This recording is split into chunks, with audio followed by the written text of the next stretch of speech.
বাংলাদেশের মানুষের তো আবেগ থাকতেই পারে।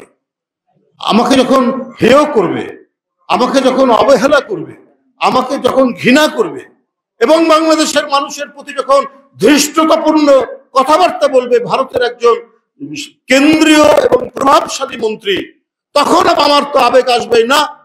এরা তো আমাদের সাথে বন্ধুত্ব চায় না, জনগণের সাথে বন্ধুত্ব চায় না। এরা বন্ধুত্ব চায় শুধু শেখ হাসিনার মতো একজন ভয়ঙ্কর রক্ত পিপাসু এক স্বৈর শাসকে।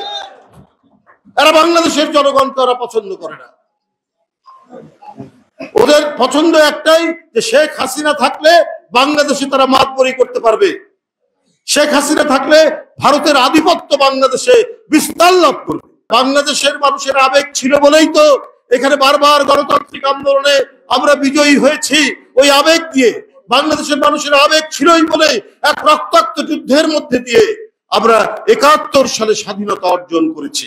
সুতরাং বাংলাদেশের মানুষকে উপরে লটকিয়ে দিয়ে আমরা তাদেরকে মাথা নত করে ইলিশ মাছ রপ্তানি করাকে আমরা আবেগ দিয়ে দেখা যাবে না, এইটা আমার মনে হয় বক্তব্যটা সঠিক নয়। বরং আমি বলবো যে আরেকজন উপদেষ্টা ফরিদা আক্তার, তার বক্তব্য আমার কাছে অনেক গ্রহণযোগ্য মনে হয়েছে। তিনি ক্ষমা চেয়ে বলেছেন যে ভারতের কাছে যে এইবার হয়তো আমরা ইলিশ মাছ দিতে পারবো কিনা জানি না, কারণ এখানেই অনেক সংকট আছে। তিনি এই ব্যাপারে অত্যন্ত শক্ত অবস্থান নিয়ে কথা বলেছেন। সারা দেশের মানুষ, জনগণ ফরিদা আক্তারের বক্তব্যকে মনে করেছে তিনি জনগণের কথারই প্রতিধ্বনি করেছেন।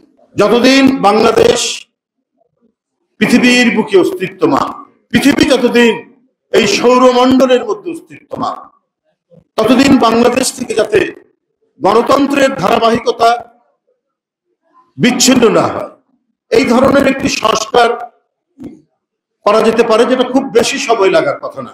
কারণ এই ১৬ বছর দেশের অনেক জ্ঞানী গুণীজন যারা অত্যন্ত নিরপেক্ষভাবে এদেশের সংবিধান, এদেশের নির্বাচন কমিশন, এদেশের বিভিন্ন যে সাংবিধানিক প্রতিষ্ঠান, বিচার বিভাগ, পার্লামেন্ট, যে ধরনের এক ব্যক্তির একেবারে নিজস্ব প্রতিষ্ঠানে পরিণত হয়েছিল, মানে নির্বাচন কমিশনকে যতটুকু যে ক্ষমতা দেওয়া দরকার এবং নির্বাচন কমিশনের মানে স্বাধীনতা যেটা নিশ্চিত হওয়া দরকার, সেই সমস্ত প্রয়োজনীয় সংস্কারের সুপারিশ তারা করে একটা অবাধ সুষ্ঠু নির্বাচন করতে বেশি সময় লাগার কথা নয়।